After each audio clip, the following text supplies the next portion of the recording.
formed community partnerships to create a number of innovative programs to help combat recidivism, including the Smarter Sentencing Education Initiative with National Park College.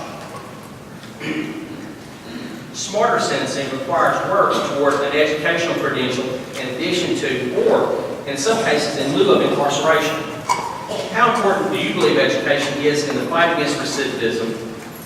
In your opinion, what other factors contribute to reducing recidivism, and what do you plan to do as district court judge to reduce recidivism?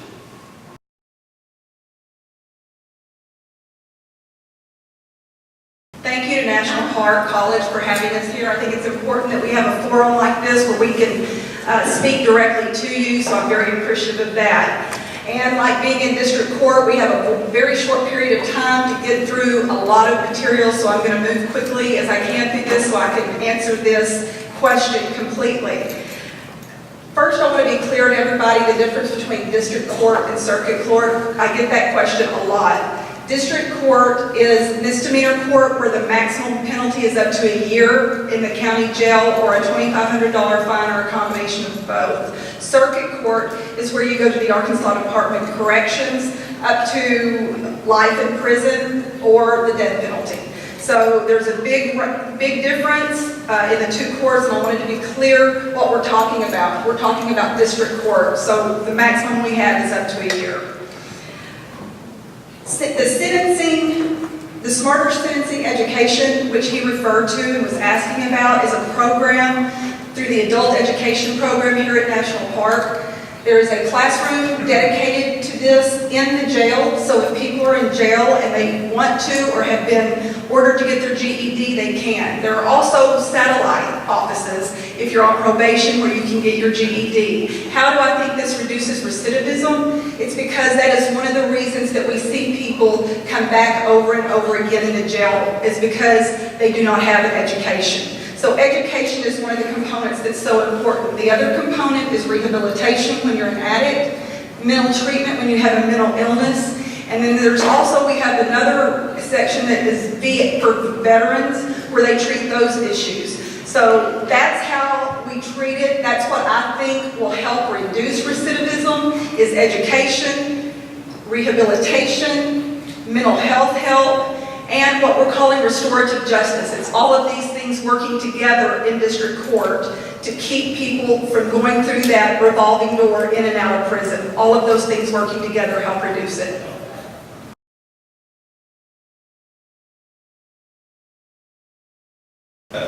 Basically, education is important in reducing recidivism because it's not really the education, it's the poverty. That's what's important in reducing recidivism. And education is the best way to escape that cycle of poverty. You get someone educated, they're allowed to get a better job, they can make money, they're not forced to resort to stealing property, they're not forced to resort to selling drugs. They have an actual way to make ends meet in this world. That's why education is important in recidivism. I believe another factor that goes into recidivism is the strength of the judge. In my experience, through circuit court, district court, juvenile court, if there's a strong judge there, then there's less recidivism. Basically, if a defendant walks into a courtroom and knows they're going to walk out with just a slap on the wrist, then they have no incentive not to go in that courtroom. So there needs to be a judge there who will hold people accountable for their actions, and the defendants need to know if they don't behave, they will be held responsible for their actions. Now, non-violent, non-sexual offenders, those people, they need to get treatment for their addictions. If they want treatment, they can get treatment. But this applies to the non-violent, non-sexual offenders. Other people, if they're violent offenders, if they're sexual offenders, if society requires it, then they need to be in jail.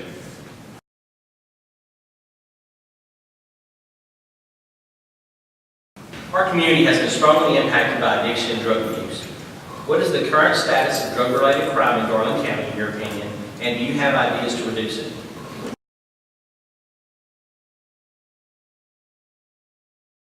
Crimes have a drug component to them. Either their possession of drugs, they're committed to get money for drugs, or they're trying to get drugs. Drugs, unfortunately, are also used as an excuse. They're an excuse for violent activity. They're an excuse for sexual activity. In my experience, my father's been an alcoholic for 50 years. He's the nicest guy in the world when he's not drunk. He's even nicer when he's drunk. And now, when you're talking about violence and sexual acts, it's not because of the drugs, it's not because of the alcohol. Those people need to be held responsible for their conduct. The drug issue, in my opinion, is a simple case of supply and demand. You have to work on the demand, which means you have education, you have preventative programs to keep people from being addicted to drugs in the first place. For those people who want treatment for their drug addictions and they're not violent, they're not sexual offenders, they need to have access to drug treatment, and we need to help them get that treatment. And also on the other side, since it's supply and demand, we talked about the demand, we have to talk about the supply. There need to be harsh penalties. You need to have no leniency for drug dealers who put this poison on our children.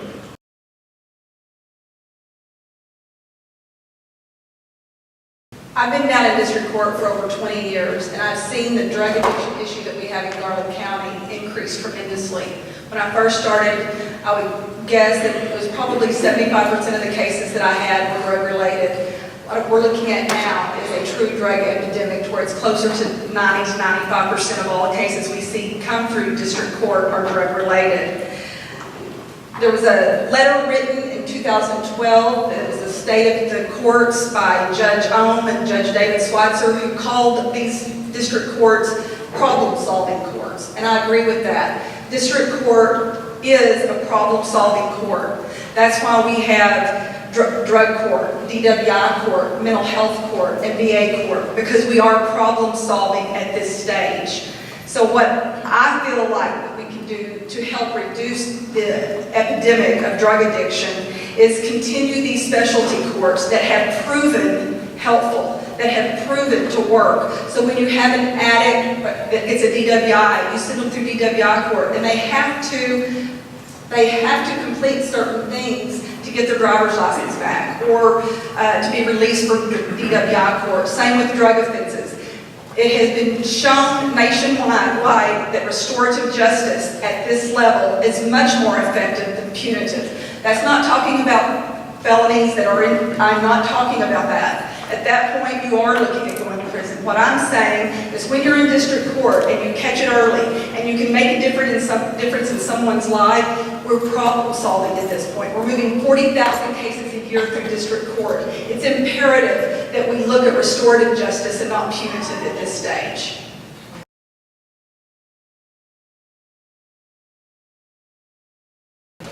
Well, when we look at these programs, we can see that they're actually working. We see DWIs going down year by year. We see the number of criminal cases being filed slowly going down. So what we need to do is keep using these courts, utilizing these courts, making sure that people have the opportunity to fix the issue, so we aren't using a revolving door for the next 25 years for taxpayers to pay for them to be in and out of prison. That it is proven that that does not work, and if we can catch it early enough, we'll stop that revolving door. An example of that, and it's a prime example, is a young lady that many of you may know, Desiree Scaya. She started out she was in jail. She had drug charges. She got into a program called RPM. She is now the executive director of the Hope Movement. She has been clean and sober for years. She is a productive member of our society. She is now changing other people's lives. Why is that important? Because it shows that these programs work. These programs are changing people's lives. Her husband is the same story. He runs the drug treatment program in the jail. He's a recovering addict, started out in jail. Now he runs the program in the jail. If we had just stuck him in prison or stuck him in jail and said, we're done with you, your life has no value because you're an addict, we wouldn't have the services that he provides to so many people. So I'm here to tell you, from 20 years in district court, these programs work. They need to keep being utilized, and issuing only punitive measures is not going to improve our county. It is not going to improve Hot Springs. I care about Hot Springs being better, safer, and more productive, and to do that, I need to be on the bench so we can keep doing these programs.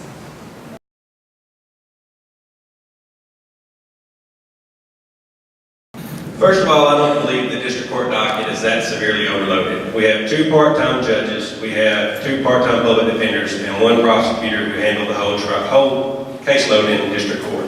Most of these cases are disposed of in arraignment or even before if someone will just send in their fine money. But I have resolved and I have committed during this campaign, if I am elected, I will not be a part-time judge. I will be a full-time judge at a part-time price. No outside commitments, no outside cases, no outside employers. The people of Garland County will be my only priority and my only employer. The jails are overcrowded. Even with our new jail that we just built, decisions have to be made daily. Who to release, who to keep in custody. My philosophy on sentencing is, and always has been, dangerous criminals need to be in custody. Period. End of discussion. The safety of the public is paramount. I think to a certain extent, district court and the jail in the past have been used as what I'll call a collection agency. Nothing more than to try to make money for the county. How much money can be made? There's a policy that goes on in district court right now that I don't agree with, that I'm going to combat. It's called the cash carry policy. If someone sits out a fine, if they come to court, no matter what it is, if they don't have the money for the fine, they go to jail. If they sat out a fine before and they go for a speeding ticket and they don't have the money to pay for it, they go to jail. That's not right. That takes up a bed space, that costs the community money, that can be used for a dangerous person who is a threat to the community. I think to a large extent our district courts have become a business, and it is not a business, it is a court of justice.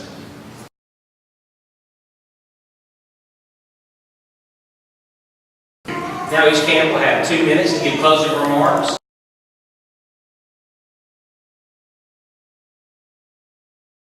Ladies and gentlemen, I think I am the law and order candidate. The law enforcement is backing me to a large extent. I think the question is simple for you. Do you want someone with 20 years experience as a prosecutor? Prosecutors have the unique ethical obligation in the law to seek justice. Not to seek convictions, not to try to put as many people in jail as possible, to seek justice, which is what a judge does. Do you want someone who protects you? I have 13 years in this community trying the violent, the sexual, the homicide people. I see where these people start. Some of them jump straight to homicide and rape, and there's no predictors. Others, in most cases, you see the predictors. And those predictors, they start in district court. You can see the violence toward animals. You can see the violence toward family members. The things that are escalating, that are taking people to a point where they're going to commit a homicide, where they're going to commit a rape. This job can save lives. We won't know how many lives this job can save, but it can save lives if the people who are going to commit the murders are where they need to be. The question in this case is not which candidate deserves this job. No one deserves a public job. They are entrusted with a job. The question is, who does this job deserve? And that candidate is me.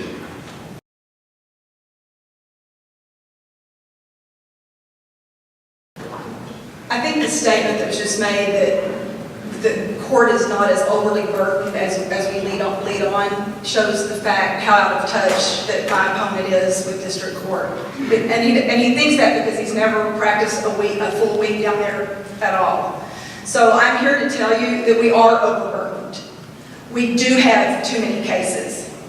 And every day we are dealing with a lot of cases. And this job in 2021 goes full-time, whether Mr. Graham is just going to be doing it full-time or not. In 2021, whoever gets this job, it's going to be full-time. It's mandated by law that it's going to be full-time. So I think that my 20 years of being in district court, being down there every week, looking at these people eye to eye, face to face, realizing what's going on, the DWI court, the drug court, the VA court, they all matter because they are changing lives in Garland County.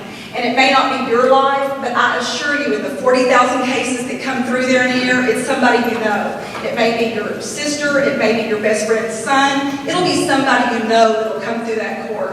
And don't you want somebody sitting on the bench that understands the system, that understands the options, that understands the restorative possibilities that occur in that courtroom? And if it's somebody that doesn't understand the overload and doesn't understand what's really going on, that's a little bit scary to me.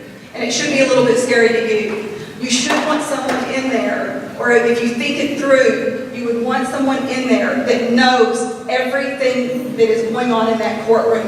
How to work with police officers, how to work with prosecutors, how to work with health providers. It's a team effort to get these cases resolved. It's not one person, it's not just the judge.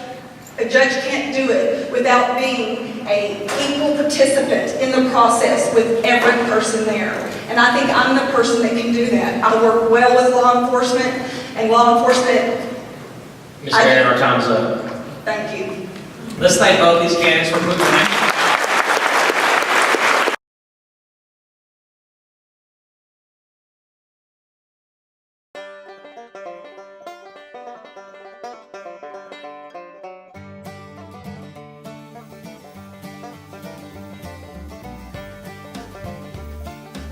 Hey, I'm Billy Joe with BJ's Wholesale out here on 3253 Albert Pike.